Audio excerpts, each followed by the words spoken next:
Good afternoon, everyone. Welcome to the first meeting of the Assembly Committee on Commerce and Labor for the 81st Legislative Session. Madam Secretary, please call the roll. Assemblywoman Carlton. Here. Assemblywoman Considine. Good afternoon, everyone. Assemblywoman Dickman. Here. Assemblywoman Duran. Here. Assemblyman Flores. Present. Assemblyman Frierson. Here. Assemblywoman Hardy. Here. Assemblywoman Kasama. Here. Assemblywoman Martinez. Present. Assemblywoman Marzola. Here. Assemblyman O'Neill. Here. Assemblywoman Tolles. Here. Chair Howdigy. Here. Thank you, Secretary. Please mark Assemblywoman Considine present when you can hear her. I know we can visually see her and she's present. It looks like we have all members present, so we have a quorum. Today, we have introductions, some light housekeeping, adoption of our committee policies, a presentation by our committee staff, and also the Department of Business and Industry. Before we start our committee business, I would like to take a few minutes to have every member of our committee introduce themselves. And I would like to start with our speaker, Speaker Frierson. Thank you, Madam Chair.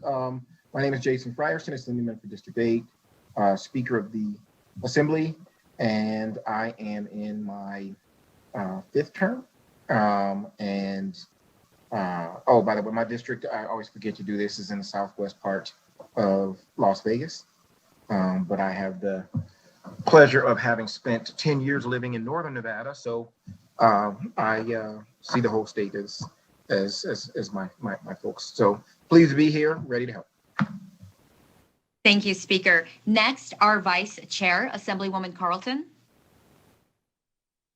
Thank you, Madam Chair, very much. Assemblywoman Maggie Carlton, Assembly District 14, far east side of the valley. I have served on the Committee of Commerce and Labor in both houses since 1999. It has been my one constant committee. Thank you, Mr. Speaker, for assigning me to this committee again. And I look forward to working with Ms. Howdigy and all the other members of the committee to address all the great stuff that comes to commerce and labor. You learn a lot on this committee. It's a great committee to be on. Thank you. Thank you, Vice Chair Carlton. Assemblywoman Tolles. Thank you, Madam Chair, and congratulations. It's wonderful to be back here on Commerce and Labor for our third term together. We were freshmen together, and many of you I've also had a chance to serve with these last 2 terms. Looking forward to this third one. And I represent Assembly District 25, which is mostly West Reno all the way to the California border. And my husband and I are small business owners, and I also teach many current business owners and future business owners, and am interested, of course, we're impacted by all the things that we talk about in this committee in every aspect of our lives. So I look forward to serving with you all. Thanks. Assemblywoman Martinez. Thank you, Chair. I'm Assemblywoman Martinez, and this is my second term. I'm really excited to be on this committee. I'm on the east side. I always say east side is the best side. And it's just an honor to be serving for my constituents. Assemblywoman Hardy.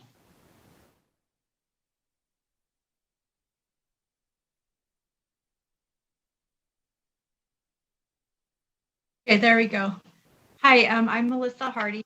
I represent Assembly District 22, which is in the Green Valley Ranch Anthem area of Henderson. This is my second legislative session, and also this will be my second time being on Commerce and Labor. I'm looking forward to working with all of the returning members that I served with last time, as well as the new people on this committee. My husband and I were small business owners for over 15 years. And so I have a great understanding and passion for small business owners. And I'm just excited to be here and participate in the work that we're going to do for our state and for our employees, employers, and businesses in our state. So thank you. Thank you. Assemblyman O'Neill.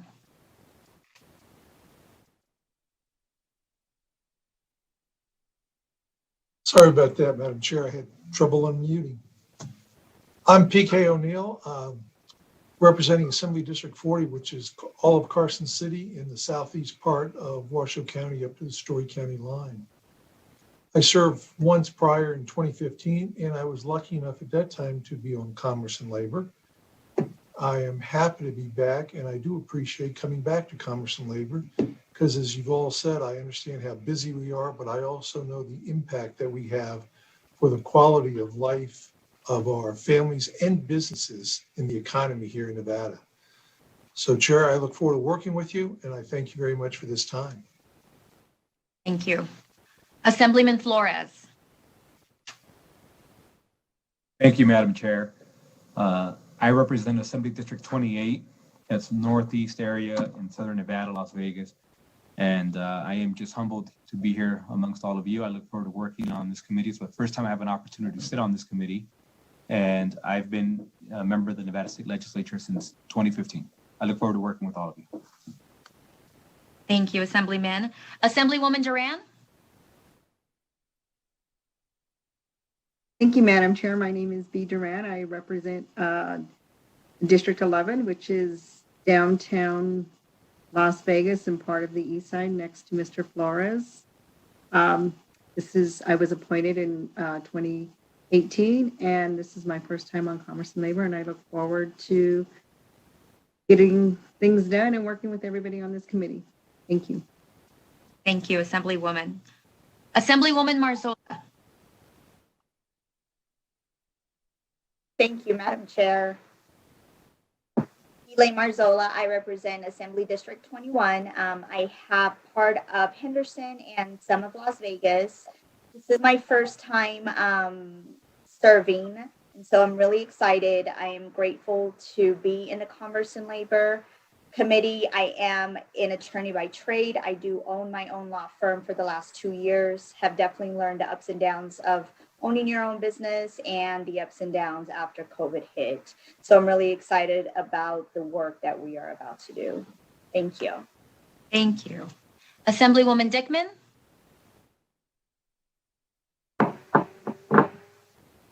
Thank you, Madam Chair.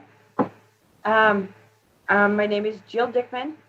I represent District 31, which is about half of Sparks and the North Valleys of Reno. I was first elected in 2014, served in the 2015 session, but I did not have the pleasure of serving on Commerce and Labor, and I'm very excited about being on Commerce and Labor because I have owned and operated small businesses for, let's just say, 30 plus years. So I think we're going to get a lot of good things done, and I'm grateful to be on this committee. Thank you. Thank you. Assemblywoman Kasama. Thank you, Chair Hardigy, for having me on the committee here. I'm very excited to join. I was listening to everybody and kind of looking back and realized that I've probably been self-employed since my early 20s. And so I employ people. I have off and on through the years, was a CPA for 20 some years as well. So certainly have been around the business world most of my life. And looking forward to helping with all the great things for the state of Nevada and however I can help everybody. And I look forward to learning from all the seasoned people that are here and look forward to getting going on the session. Thank you. And Assemblywoman Considine, do we have you with audio? Yes. Can you hear me? Yes. Welcome. Thank you so much. Apologize for not being on initially. I am Assemblywoman Considine. I represent Assembly District 18, which is on the southeast of Las Vegas, a little bit of Henderson. I have the wetlands in my district, and it's an incredibly diverse district, and I'm so honored to represent the folks on the southeast side. I, by trade, am an attorney as well, and my entire legal career I've spent with the Legal Aid Center. So I am very interested and very happy to be on this committee. And I look forward to learning so much and learning from you all. Thank you. Thank you, Assemblywoman. And thank you to all members of the committee. I look forward to serving with you this legislative session. To everyone listening in, I'm Assemblywoman Sandra Howdigy, proudly representing Nevada's 41st Assembly District. This is my third session here at the legislature, and I'm humbled to have the opportunity to chair this committee. I have spent my career in housing, both in the public and private side. And commerce and labor is important to me because it's the engine that drives our state. We cover issues from banking to lending institutions, communications, regulation and licensing of occupations, consumer protection, worker protections, and some of the most important issues to Nevadans, like minimum wage. My goals for this session are to run a committee that is fair and respectful to everyone, and to give thoughtful and just consideration to every bill scheduled for a hearing. I look forward to working with everyone as we shape the policies and laws of our state. Next, I would like to introduce our committee staff. We certainly could not do the work or be successful without their support. Our committee manager is Terry McBride. She is an anthropologist and has worked with Nevada's tribes to preserve their traditional places for almost 2 decades. This is her first year working for the Assembly. She has worked as a paralegal in the legal division of the LCB before. Julie Axelson is one of our 3 committee secretaries. This is her 4th legislative session with the Assembly. She worked with the Judiciary Committee for 2 sessions, and this is her 2nd session with Commerce and Labor. She has 2 master's degrees, European History and Academic Advising. Although she does not have a lot of time for hobbies, since having 2 children, she likes going to the ocean and spending time on the beach with her family. Next, this is the first legislative session on staff for Louis Madriel. He was born in France, but raised his entire life in Nevada, his forever home. He graduated magna cum laude from the University of Nevada, Reno, with political science and sociology degrees. He is an avowed cat lover and avid consumer of all kinds of content, from books, TV shows, and movies. Our 3rd committee secretary, Harris Smallwood, received her Bachelor of Science in Neuroscience from UNR. She is currently working on her master's in clinical mental health counseling from UNR. This is her first legislative session. In her free time, she enjoys going out to eat and spending time with her loved ones. Cheryl Williams will be our committee assistant. This is her 8th session working for the Assembly. She is a double native Nevadan from the people of the Pyramid Lake Paiute tribe. Her interests are cowboys, horses, and rodeos. This is the first legislative session for Joe Casey, who is working as my attaché. He previously served as a legislative analyst for a women's healthcare organization during the 2019 session and stayed up until the morning hours watching both legislative special sessions in the 2020 summer. As an advisory of a state Senate campaign, Joe holds a degree in political science from the University of Oregon. He also races cars and is a high-performance driving instructor. Margie Pasloff-Thomas will be our committee policy analyst. She has been with the research division of the LCB since 1998, and this is her 12th regular legislative session. This is her 5th session as the policy analyst for Commerce and Labor. She has also served as the policy analyst for committees such as Growth and Infrastructure, Energy, and Transportation. She has a master's degree in public policy and administration from Baylor University and a bachelor's degree from the University of San Diego. Finally, our committee counsel, Sam Quast, has been with the LCB since August 2018. Originally from Illinois, he graduated from Illinois State University in 2015 and the University of Illinois College of Law in 2018.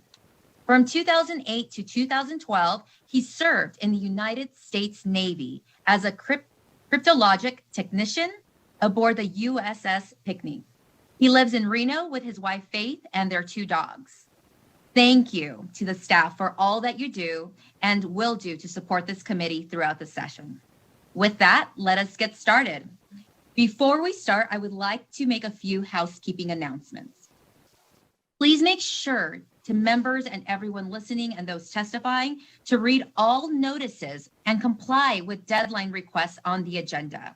This includes submitting all exhibit, written testimony, and proposed amendments by noon on the business day before our scheduled meeting. You may submit public comments in writing, either in addition to testifying or in lieu thereof.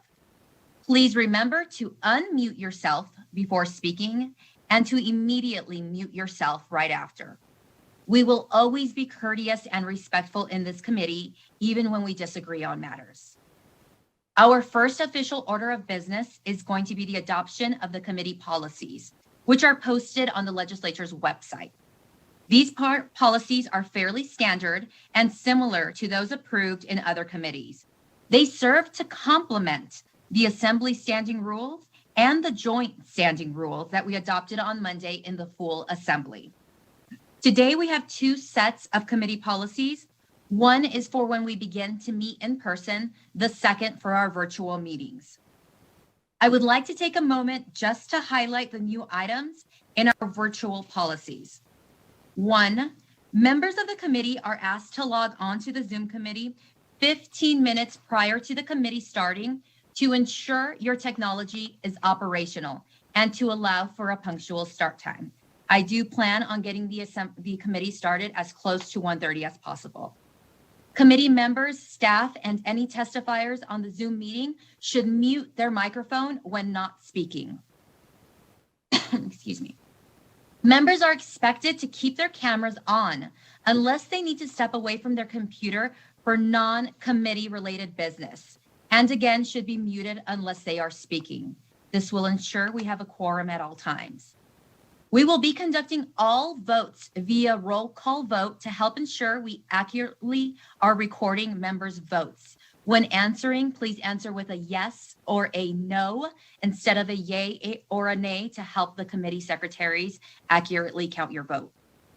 The Zoom chat will be reserved strictly for questions relating to a bill that is currently being heard. The Zoom chat is public to committee members, all staff, all presenters, and all persons who are testifying that day.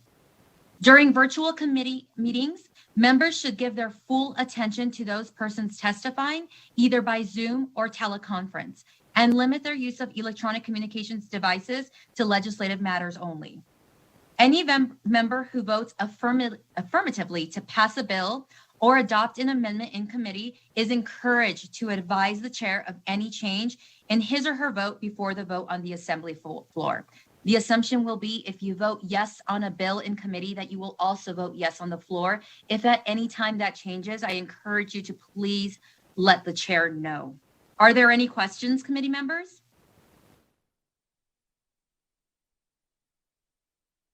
Okay, if not, I will take a motion to adopt the committee policies for the Assembly Committee on Commerce and Labor. So moved, Madam Chair. I have a motion from Vice Chair Carlton. Do I have a second? Second. Members, if you would please announce yourself when speaking, that'll help me and the committee secretary. I had a second from Assemblywoman Martinez. Thank you, Assemblywoman Martinez. I have a second from Assemblywoman Martinez. Any discussion? Committee secretary, will you please take a roll call vote? Assemblywoman Carlton, Yes. Assemblywoman Considine, Yes. Assemblywoman Dickman, Yes. Assemblywoman Duran, Yes. Assemblyman Flores, Yes. Assemblyman Frierson, Yes. Assemblywoman Hardy, Yes. Assemblywoman Kasama, Yes. Assemblywoman Martinez, Yes. Assemblywoman Marzola, Yes. Assemblyman O'Neill, Yes. Assemblywoman Tolles, Yes. Chair Howdiggy. Yes. Motion carries. Our next order of business is a presentation by our policy analyst, Margie Thomas. Thank you, Madam Chair. I'm Margie Thomas with the Research Division of the LCB, and I will be your committee policy analyst this session. A copy of the committee brief is on Nellis, so I was just going to briefly speak about that. The Commerce and Labor Committee was the third busiest policy committee during the 2019 session, and as the chair noted, this committee considers a wide range of issues affecting commerce and labor, such as banks, financial institutions, insurance, labor and industrial relations, businesses, occupations, professions, and trade practice and regulations, as well as numerous other issues. Several of these issues will be considered this session. On page 3 of the committee brief, there is information on the relevant audits performed by the legislative auditor during the 2019-2020 interim, as well as an overview of the Sunset Subcommittee of the Legislative Commission. Many of the Sunset Subcommittee's recommendations are considered by the committee. Also, Nevada regulates more than 50 occupational and professional licensing groups. Many potential bills relate to occupational and professional licensing. I would like to point out that most of these boards are required to submit reports of disciplinary actions and regulatory activities to the LCB. If you would like a copy of any of these reports, please let me know. The state and local directory is also available on the legislative website, and the directory contains current contact information for state and local government agencies. If you have difficulty finding that on the website, please let me know. And finally, as your central nonpartisan staff, please feel free to contact me if you have any questions on issues related to topics that come before the committee. Thank you. Thank you, Ms. Thomas. Committee members, do you have any questions for our policy analyst? Okay, I'm just going to switch to gallery view to see if I see anyone raising their hands. Okay, seeing no questions. Thank you, Ms. Thomas. We appreciate your brief and look forward to working with you this session. Our next order of business is a presentation, an overview of the Department of Business and Industry, and I believe we have Director Reynolds on with us to provide the presentation. Director Reynolds? Yes, thanks, Chair Howdy. I appreciate this opportunity to address you and the committee. Hopefully today I'll end up with having everyone have a little bit better understanding of the Department of Business and Industry. Our mission in business and industry is to protect the public through fair and consistent consumer advocacy and regulation while encouraging business development within Nevada. And I know Lisa is going to get our PowerPoint up here shortly. You go to slide 3. Thank you. Business and industry consists of the director's office and 11 agencies: insurance, industrial relations, housing, real estate, mortgage lending, financial institutions, Taxi Authority, the Nevada Transportation Authority, Employee Management Relations Board, and the Labor Commissioner, as well as the Attorney for Injured Workers. To really understand the Department of Business Industry, I've broken it up into kind of 4 quadrants to understand the functions that we deal with within our agencies. The first is commerce and capital regulations, which deals with financial institutions, insurance, mortgage lending, real estate, which also includes common interest communities, Taxicab Authority, and the Nevada Transportation Authority. Under community development and small business, under our Office of Business Finance and Planning, Marcel Scheer is our deputy director there, and he deals directly with small businesses. We handle private activity bonds as a conduit issuer for the state. We also handle housing programs, mortgage assistance, and bonds for affordable housing, as well as weatherization grants. In addition to that, we oversee it's called the New Market Jobs Act, but we call it the New Markets Tax Credit Program that we have within our office. Karen Schnog is our management analyst that handles that program. Under Labor and Workforce Protection, the Office of Labor Commissioner is within the Department of Business Industry. The Employee Management Relations Board, which deals with basically the public side, state, local government employees issues. Industrial Relations, which handles workers' comp. It handles 5 different sections: mechanical, OSHA, mine safety, and SCATS. Also the attorney for injured workers. Under advocacy and advancement, within our director's office down in Las Vegas, houses the Office of Consumer Affairs. We have the Commission on Minority Affairs and the Ombudsman for Minority Affairs, which is Miriam Laura Hickerson. We also have the Housing Advocate, May Worthy Thomas, does an outstanding job as the Housing Advocate for settling issues with housing for everything from seniors to people that have housing difficulties within the state. Our HOA ombudsman is Charvez Foger in the real estate division, which deals with common interest communities within the state. Over 500,000 people in the state of Nevada are within HOAs. So this is a significant function that we have to deal with. Also, consumer affairs and insurance. We have a consumer unit within our insurance division that handles a considerable amount of consumer issues for people that have insurance issues, whether it be warranties, health insurance, policies on liability. It handles a wide variety of consumer issues with insurance. Next slide, please.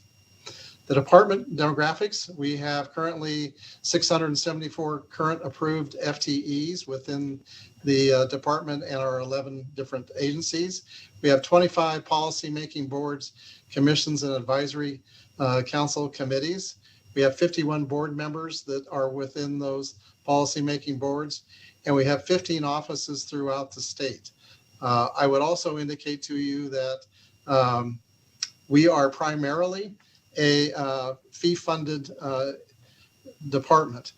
We have two agencies that come out of the general fund. One is the Office of Labor Commissioner, and the other one, which is half of that, is real estate. The other half is the common interest community side, which is funded by a door fee on HOAs. But generally, we are funded by licensing fees.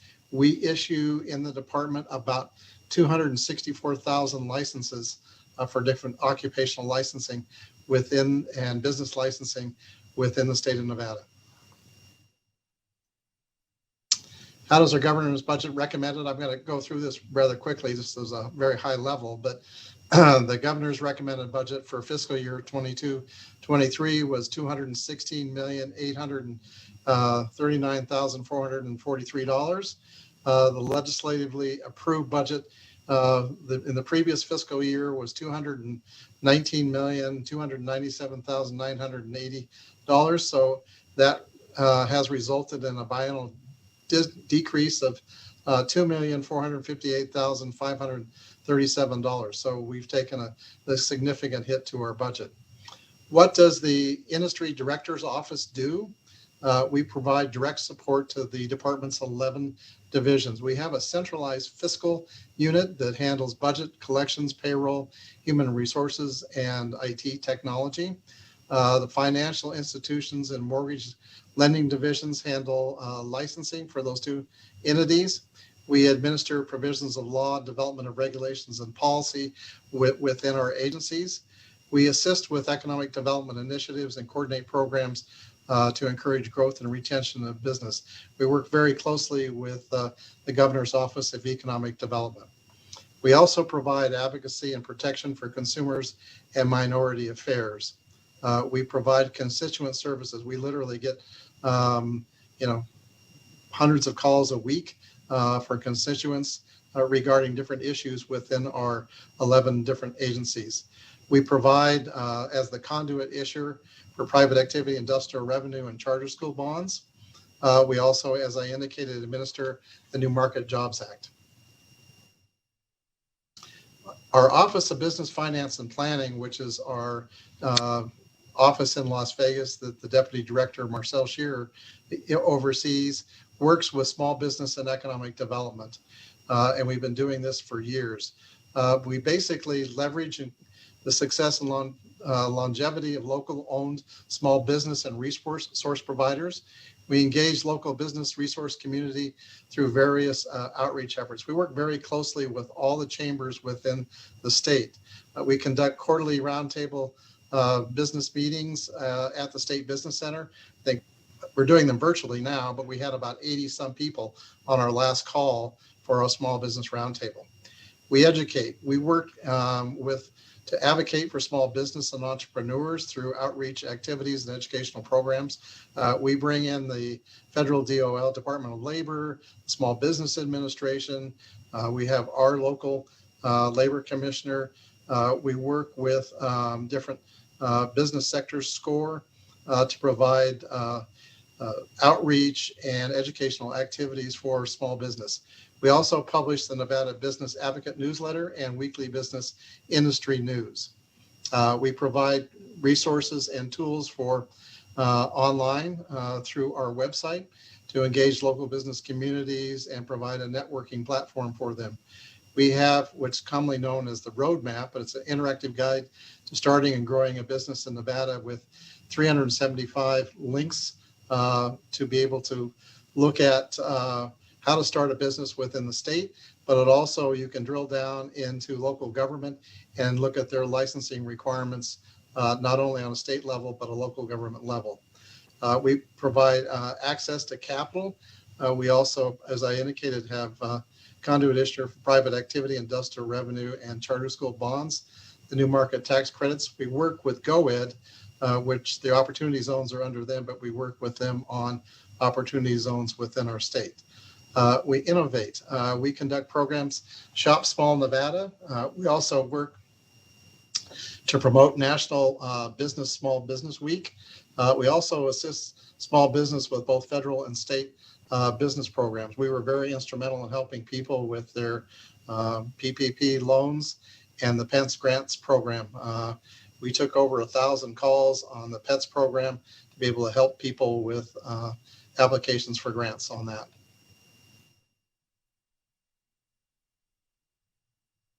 Next slide.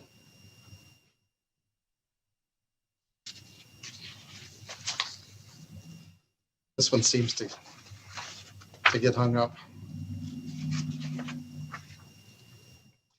Consumer Affairs Unit. The Consumer Affairs Unit is located in our director's office, and we have an office both in Carson City and one in Las Vegas. It's a small unit, only consists now of approximately 5 people, but we do collaborate and work with the Fight Fraud Task Force.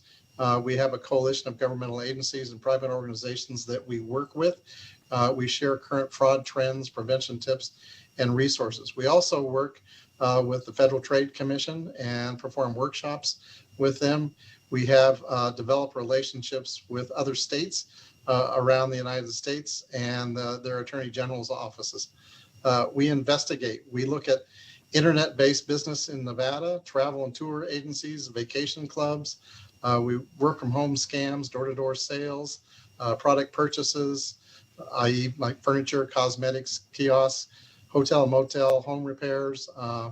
And then also we go out and we work with the Nevada Consumer Affairs Annual Fraud Prevention Fair, both in Reno and Las Vegas. We get out and we spend time talking to the general public, but we also talk to senior groups. We talk to those targeted groups that are most susceptible to consumer fraud. We do outreach workshops, both in online now, and we've done quite a few of those already. We litigate, we mediate, and we have hearings to work with people that have fraud issues and bringing those businesses in that have defrauded customers. We work very closely with the Attorney General's office, and they feel that it's available to prosecute. They will take the case. If not, we try to get the parties together to mediate a solution or have a hearing and try to get the facts and figure out what we can do for the consumer on that. This is a breakdown of the types of how our complaints come in. Most of them come by phone or internet, but we get complaints from the Fight Fraud Task Force, our community partners, the governor's office, attorney general's office, in person and by email, but generally about almost 80% of our complaints come in via internet or the phone. And the next slide gives us a breakdown of the types of things that we see coming in. The staff handles about a little over 200 complaints a month, between 250 and 300 complaints a month. And out of that, you can see what the breakdown of those are. This is pretty representative of what we've had in the past. The Consumer Affairs Unit will have, it was discontinued in fiscal year 12. It was reestablished in FY14. It's been sunsetting every biennium, and we're trying to get the sunset taken out. So I'll just mention that. So you'll see a PDR on that. The Financial Institutions Division under Commerce and Capital Regulation, the FID handles three basic areas. They handle depository institutions, banks, credit unions and saving loan, thrift companies, industrial loan corporations. They handle fiduciary institutions, which are retail trust and family trust companies. They also regulate the non-depository business side, which we have, which is basically payday lenders, high interest lenders, title loans. We have 3 private professional guardians, 651 collection agencies, 101 money transmitters, 68 installment lenders, 8 consumer litigation funding companies, and 32 uniform debt managers. We do that with a staff of about 30 examiners, and we perform examinations basically on an average of about 1.6 per week. So very busy. We investigate possible violations that take necessary disciplinary enforcement actions. We also promote and maintain the public's trust and confidence in the state financial system through regulatory activities and public outreach. And during the COVID times, we were working with the financial institutions to make sure that they would be open. And people were concerned about whether they could go to the bank, get their money, those type of things. And so we worked very closely with the banks. FDIC did not regulate anything with COVID, so the banking community really relied on us as to how they can operate to keep them open. We also facilitate proposals to form de novo depository financial institutions. New institutions encourage consideration by national and out-of-state chartered institutions to convert and relocate to Nevada. We've had both a bank and a credit union, and we have additional credit unions coming into Nevada, which is good news. Typically, Nevada has been very underbanked. We're also working to facilitate the establishment of fast-growing retail and family trust companies that bring in good paying and white-collar jobs to our state. A good example of that is Charles Schwab.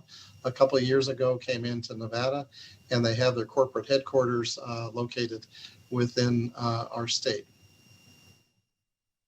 Nevada Housing Division. Nevada Housing Division has several homeowner programs, down payment assistance. They do that for veterans, teachers, people that first-time home buyers. They work to help finance multifamily development for affordable housing and preservation of affordable housing units.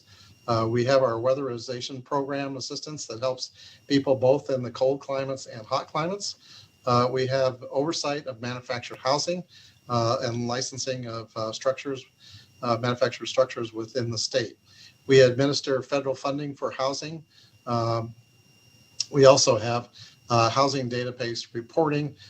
We have a rental finding program that we use that people can check in and find what is available for rent, to rent.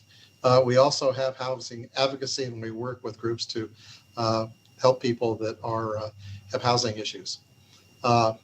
Current activities, we're working with Home is Possible down payment assistance to low and middle income home buyers, special programs for teachers and veterans.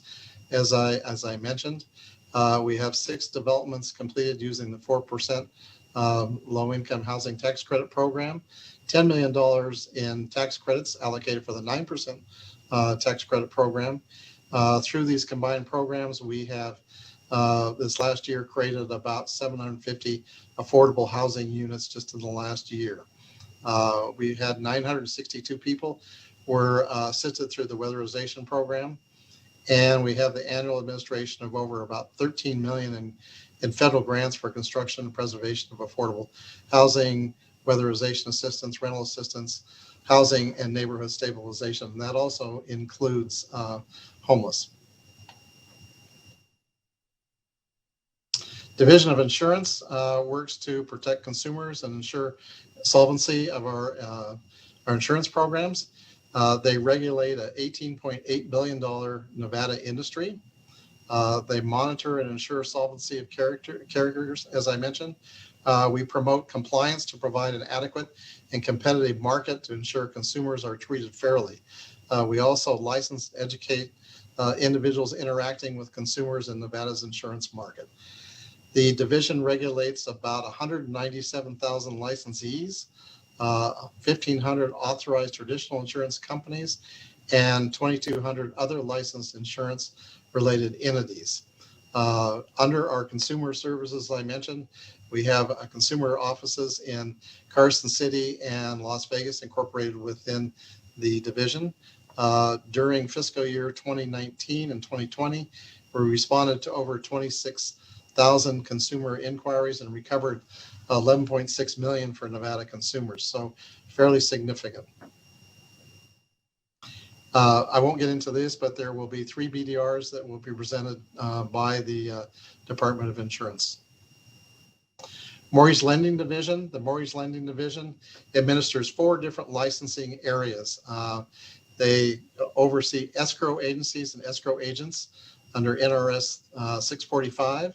They oversee mortgage companies and mortgage loan originators, also mortgage servicer and covered service companies. Legislature allowed us to regulate mortgage servicers and license them within the state a few years back. And that's been really an excellent and smooth running program. We also have a registration program for credit service organizations under NRS 598. The real estate division, there's 2 sides to the real estate division. The first side is really what we typical as real estate licenses. We have builders and developers that we work with approving subdivision maps. We work with the timeshare industry, appraisers, industry auditors, and inspection of structures. We also, on the ombudsman side, we have education and training for our community managers and HOAs. We have HOA registration, mediation, compliance, and alternative dispute resolution. So we work with homeowners that have disputes with their HOA, and we try to engage them in an alternative dispute resolution, which saves money on both sides. So we did have one piece of proposed legislation which has been withdrawn, so I won't get into that. Taxicab Authority. This is basically just in Clark County. We deal with driver permitting, vehicle inspection, enforcement. The industry has right now about 3,500 medallions out, 16 cab companies. We have 6,000 plus active drivers, and we have seen a complete really drop in taxi rides. Pre-COVID, we had about 15.8 million rides. Fiscal year 20, we saw about 10 million. So Clark County taxi rides continue to decline to the point of about 60% since the introduction of transportation network companies. Still, we think that taxis remain an essential mode of frontline transportation through COVID. And we saw really a pretty heavy bump during the holiday season and New Year's season of use of taxis, which is also very good. We're still seeing, when we see increases in airport traffic, we see fairly good increases in taxi traffic to that. Taxis still, we feel, remain the most quick and efficient way to move large sums of people. Hopefully we'll have events coming back and be able, in sports events, and that'll pick up the industry. With the advent of autonomous vehicles coming into the mass market, We're going to have to be looking at how that's going to affect taxis, but we know that we will see autonomous vehicles because they're basically doing testing in our market right now. So we expect to see them in the next 5 years working really along the strip. The Nevada Taxicab Authority handles taxis everywhere else but Clark County. So they handle the rest of the state, but they also handle within the state charter buses, limos, movers, tow cars, tour buses, non-emergency medical transfers, employee van pools, airport transfer vehicles, special services, warehouse permits, transportation network companies, Uber and Lyft, and autonomous vehicles statewide, as well as, like I said, all taxi cabs outside of Clark County. The Transportation Authority they process driver permits, they administer new carrier applications, they oversee administrative and enforcement hearings, they have audit and inspections of existing carriers and enforcement of Nevada laws. Active carriers now, and this fluctuates dramatically, so I'm not going to rely totally on these numbers, but active carriers is about 947. TNC driver count, and that fluctuates by the day, actually, 15,553. And non-TNC driver count is 5,632. So depending on the time of the week, during events, those figures can go up or down and change considerably. The basic difference between the Nevada Transportation Authority is they are a statewide organization that really enforces and regulates the applications and their applicants with that. The Taxi Authority is more of an enforcement entity with peace officers that are out patrolling and basically enforcing the industry out on the street. So a little different type of mission between the two. They both license drivers, but the enforcement areas are different. Office of Labor Commissioner, major responsibilities is to enforce private sector employment laws, minimum wage and overtime, breaks and lunches, deductions, employment practices, employment of minors. They oversee prevailing wage and public works projects. They issue public works project numbers so they can follow and make sure that prevailing wage is followed on those projects. They calculate prevailing wage. They enforce and investigate potential violations. They pose penalties and, if need be, disqualification of contractors that have not had a track record of not following the law. They also license and regulate private employment agencies and temporary staffing agencies. They work with Silver Flume on online applications and licensure. Just to give you some statistics, wage claims complaints, they saw 8,764 claims for wages. They collected 2.1 million and another 465,000 in penalties. All their penalties go straight to the general fund. They don't go back into the agency. Prevailing wage claims, there were 178 prevailing wage claims.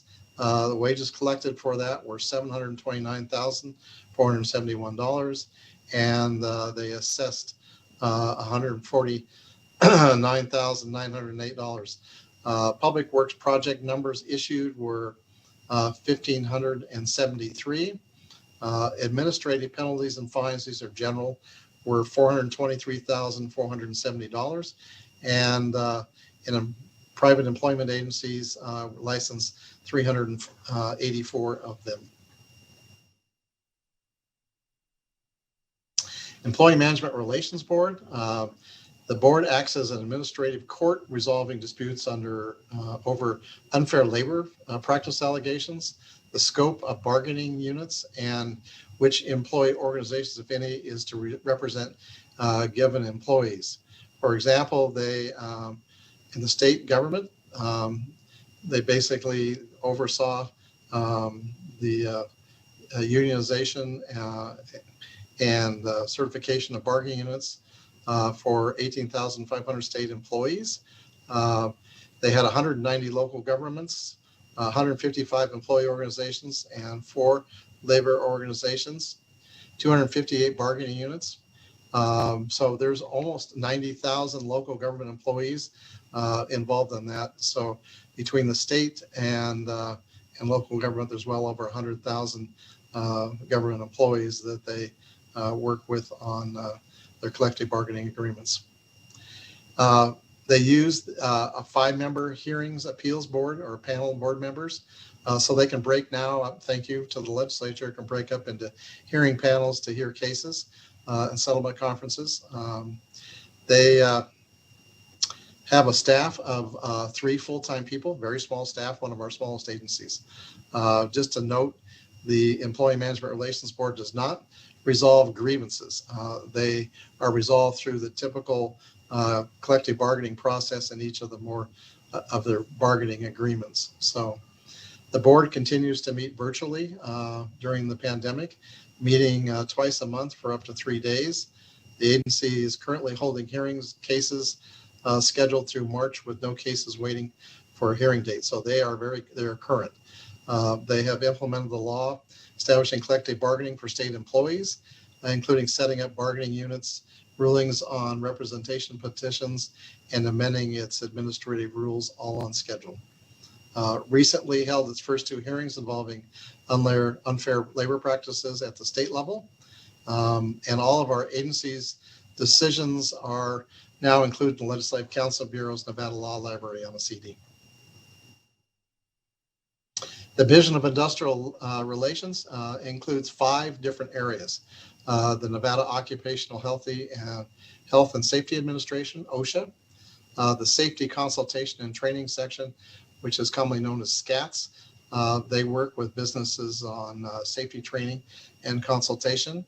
The Mechanical Compliance Section, which is for the safe operation of boilers, elevators, and escalators within the state of Nevada. Mine Safety and Training, this is basically works with local training for mines. They also work with the military in terms of their mountain warfare group on tunnel safety. But this is totally work with safety. We work hand in hand with the federal mine safety, but the mine safety group is not a siting group. They're basically an education and training group. We do work with the federal entities in investigating mining accidents. And so we're usually first on the scene because of our proximity when there is a mining accident. The last area is workers' compensation, ensuring care for injured workers. So the division has been active, as you know, in enforcing OSHA standards and the governor's COVID directives. We've been reviewing COVID safety plans for events throughout the state and athletic and children's sports. We've conducted all safety training online. We've continued the recognition, safety, and health achievement programs and voluntary protection programs, safety excellence programs, even through an online basis over the last year. We're using a new elevator permit database to focus on compliance efforts to make sure that all of our elevators, escalators, and boilers are actually up to date in their permit. And we're developing a strategic vision for the future of the workers' compensation claims, which in regulatory data system, which we call CARDS, which keeps track of workers' compensation claims within the state. The Attorney for Injured Workers, this is a really kind of a unique in terms of for Nevada, and one that works very well. The office provides legal representation to injured workers seeking workers' compensation benefits. We provide general and procedural information to the public regarding the workers' compensation system in Nevada. We represent injured workers in over 1,000 cases a year. We provide the initial administrative appeals hearing. We did 792 of that. The appeals to district court, we had 16. The appeals to the Nevada Supreme Court, we had 6. Decision and settlement wins, we had 442 of those. So NAIW represents 25 to 30% of all claimants seeking benefits at the appeals level. Those claimants have the option to go with us or to hire a private attorney. So we handle really a significant number of cases in this area, and we have a fairly large staff of attorneys to be able to represent claimants within this area. And that is concludes our presentation. I'm available for questions. So that's a very quick overview of the Department of Business and Industry, and I thank you for this opportunity to present. Thank you, Director Reynolds. Committee members, do you have any questions for Director Reynolds? I'm going to switch to gallery view so I can see if there's any hands. Okay, I'm Vice Chair Carlton. Thank you very much, Madam Chair. So, Mr. Reynolds, nice to see you. Thank you very much for this presentation. I always forget how big a shop you have. So it's great that you put all this out there. In the housing division, you were talking about I think the affordable housing area, and you said something about 1,700 units. I was wondering, where are those units located? They're the majority of them, they're located throughout the state. They're mostly in the urban areas. Probably about 70% of the units are in Clark County, and the balance are in the Reno, Sparks, and Carson Quad Cities area. We are seeing some traction of getting some affordable housing units within the rural areas. Lately, that has been difficult, not because we haven't been willing to work and we've set aside money to do that, but because they're just trying to get the demand and builders to go in and be able to participate in that. And thank you very much. And Madam Chair, if I could ask that maybe we get a list of those. I'm just curious. I'd like to know where they are. I've had multiple constituents reach out, and then my work in the nonprofit world about helping people try to find more affordable housing. So if we would have some indication of where they are, we might be able to assist folks. And I also just wanted to compliment you on your labor commissioner. I think she's doing a fantastic job. You look at the numbers of the money that she's gotten back for workers that have been put in a terrible position of not being paid by their employer, being paid correctly to be able to make sure that our constituents get taken care of. I wanted to congratulate you on all of her hard work. So thank you very much. Thank you. Thank you, Assemblyman Carlton. I will tell you that Steve Acroft is on the call, and we have a breakdown of our projects for affordable housing and the communities they're in, the number of units that have been constructed, and the number and projects that are also in the queue that are actually currently being approved and or constructed. So we'll provide you that list. Thank you. And Director Reynolds, if you could provide that to our committee secretary so she could share it with every member of the committee. I know I'd like to see that list as well. Yes, thank you. Vice Chair, are you good? Okay, perfect. Assemblywoman Toles. Thank you, Madam Chair. I have a couple questions, one about the Consumer Affairs Unit and then some about the Transportation and Taxicab Authorities, with your permission. Yes, please proceed. Director Reynolds, thank you. Good to see you. And I would love to say I've had a few really great interactions with some of your chiefs in various departments, and appreciate their work and appreciate them getting back to me with answers to questions that I've had in the past. So thanks for this presentation. In your Consumer Affairs Unit, I find that of particular interest caring for elderly parents who have been targeted at quite a volume. Certainly the senior fraud is a massive issue. And I just had two quick questions. One, looking at your issue topic report, one of the ones that really stood out to me was that you found in 2020, 985 cases of informational fraud. I'm just curious, or is that just information? Is that informational fraud, or is that informational inquiries among consumer affairs? Could you just help unpack that? It's a little bit of both. So it's basically where somebody will call up and get false information on a topic, and where it's information about a program or something that's not real. But it's also we deal with basically scams where somebody will call up and say, how would you like to participate in this activity or put money down on this or whatever. So we get a lot of basically people that call us back, and they've had phone calls, and luckily they do call us, and that they have been offered a deal or offered some kind of informational program and ask them to put money down. And so they check with us on those. But that's a very common thing.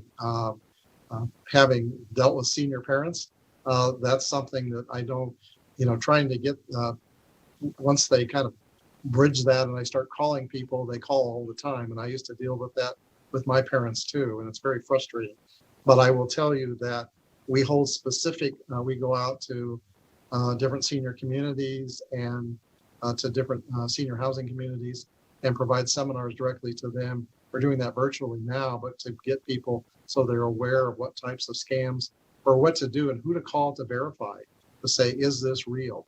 And so we get a lot of those types of requests, and then we categorize under informational requests. So that's why they're so big.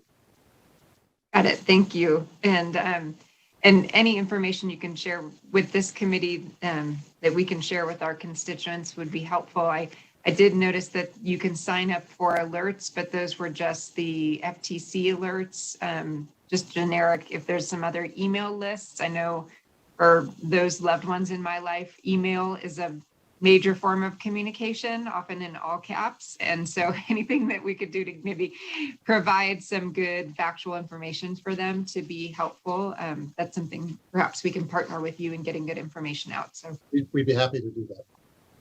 And then my second set of questions just has to do with the Taxicab Authority and the Transportation Authority. And it seems like there's quite a bit of crossover. And so I was just wondering, have you calculated out if there would be savings to consolidate those two so that it wasn't, just Clark County for taxis and then the rest of the state and then all these other forms of transportation? Has there ever been a really deep dive look into what consolidating those two agencies would profit the state in saving? I will tell you that we have done a pretty good analysis of what it would take to consolidate the two agencies, and I will tell you that from a paper perspective, it makes good sense to do that. In reality, in terms of the cultures of both the taxi industry versus the TNC, Uber, Lyft, and the type of activities that we see within the NTA versus the TA, it's probably going to be very difficult. There's a lot of different, there's a lot of turf between both to be able to deal with that. And I'd be real honest with you to tell you that this is something that if you're going to look at that, I would suggest looking at it over the biennium and come up with some firm recommendations to have before the legislature, and then have the different groups weigh in on that, because this will not be easy. Can it be done? Yes, I think it can be done. We've looked at structures. We've looked at other states and how they do that. So it is possible, but I think there's a lot of moving parts to it. And I think it's something that ought to take some time to be able to look at. It's not something that we can just pick up and do, but I think it can be done if done right and over a period of time and get buy-in from different stakeholders. Thank you. I appreciate that honesty of that answer. And Vice Chair Carlton's nodding her head. And I'm sure a lot of institutional knowledge on that topic. But one thing you did say triggered just one last question, if I may, Madam Chair. Go ahead. Yes. Thank you. And it was in regards to one is more enforcement oriented versus the other. And I just perhaps if you could direct us to how we divvy up enforcement, what are the different roles of who does inspections and so forth between the two agencies, and just how many positions and breakdowns that I'd just like to better understand it. I know I've had this conversation in the past with a constituent up here, in Washoe County. So of course that was under NTA. I know not quite as much about the Taxicab Authority since that is in Clark County. So I just love to understand better so that I have a better statewide view.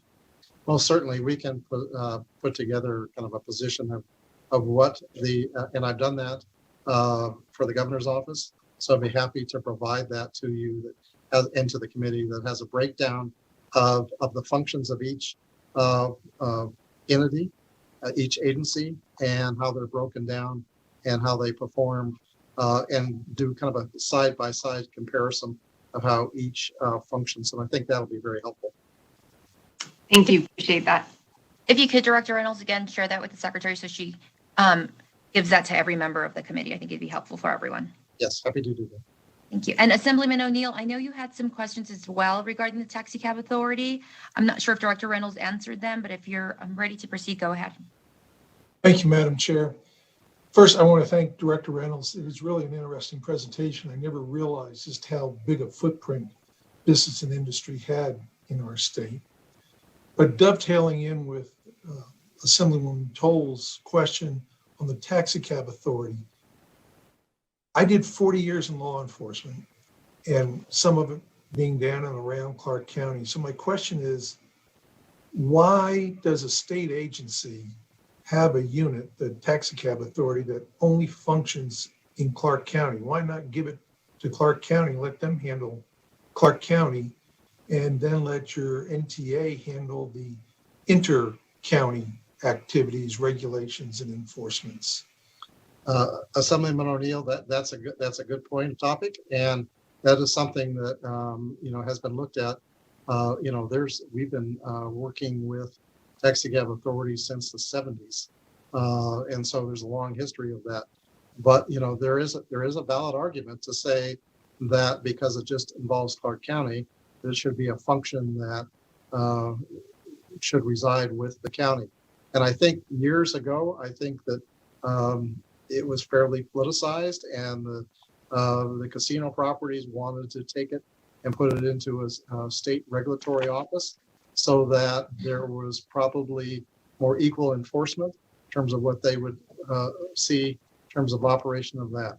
So I think your vice chair could probably give you some more chapter and verse on that. She's very familiar with the issues, but I've lived in Elko, Reno Sparks, and in Las Vegas, and so very familiar with the operations of how they operate within the different entities. And I will tell you that it probably had a lot to do with the tourism entertainment industries and how they were operated within the state, and taking that function and putting it on a state level to have more equal administration and regulation. I appreciate your answer, Director Reynolds, and thank you for the time, Madam Chair. Thank you. Committee members, any other questions? Okay, I have a couple of questions, Director Reynolds, regarding housing. I know you had mentioned on slide 15, we talked a little bit about the 6 developments completed using the 4% low-income housing tax credit program, and then that there was $10 million in tax credits reserved for the 9% program. Have any 9% developments been completed, or used? Yes, they have. I've got Steve Acroft on the line, and Steve can actually go through those. Steve is our housing administrator. So Steve, if you want to unmute and come in. And Mr. Acroft as well. So if you would just let us know how many developments have been used using the 9% LIHTC tax credit, just because it's my understanding only the 9% program requires wraparound services, correct? The 4% does not?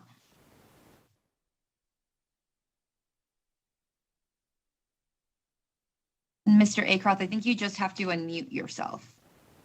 *6. Perfect, thank you. Thank you for the question, Chair Howdy. Steve Acroft, Nevada Housing Division Administrator for the record. I don't have the list in front of me. I think probably the best way to provide you the list of properties that were in the 9% realm is to attach that to the previously requested list of properties in the 4% round, so we can get you all that information, and you will see exactly where they're located. And to your point, the 4% bond projects don't necessarily pencil with those wraparound services involved. So yes, they are much more predominant in the 9% tax credit program. And I hope that answers the questions. And just for clarification, because I remember from the Affordable Housing Interim Committee meeting, is it a requirement for the 9% to have wraparound services? Are those required to have them? Steve Akroth again for the record. No, it is not.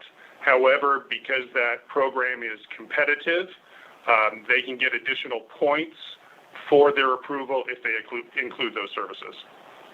Okay, perfect. Yes, and then if you would just provide the information so that we could get a list of where all of the developments are for both the 4% and 9% throughout the state.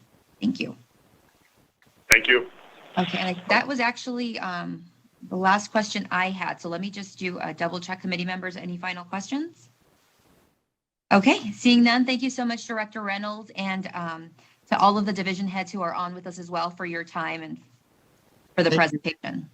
Thank you very much. We appreciate being able to present that, and I will get the information out to your committee. Thank you. Thank you. Okay, perfect. Our last order of business, committee, is public comment. We can give a couple of minutes to those who are watching online if they would like to call in and give public comment. I would like to remind everyone that we limit public comment to 2 minutes. So broadcast, do we have anyone currently waiting for public comment? Yes, Madam Chair, we have not anymore. We had 2 callers, but they left the call. Okay, then let's just wait a minute to see if anyone calls in. Sounds good. Okay, thank you.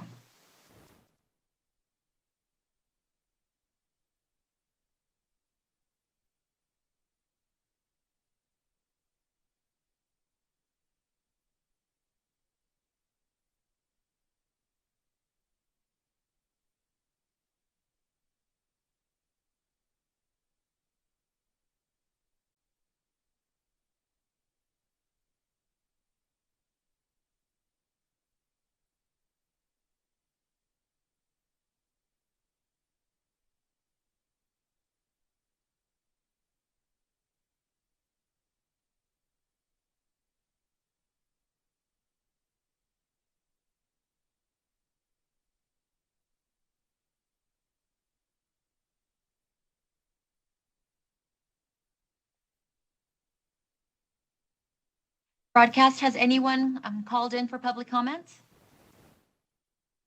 Chair, the public line is open and working, but there are no callers at this time. Okay, thank you. Then committee members, that concludes our business for the day. A reminder, Commerce and Labor meets at 1:30 on Mondays, Wednesdays, and Fridays. Our next committee meeting will be on Monday, February 8th at 1:30 p.m. I would just encourage you to log in 15 minutes before our scheduled meeting time to ensure that your technology is operational so that we can have a prompt start. So thank you, committee members. We are adjourned.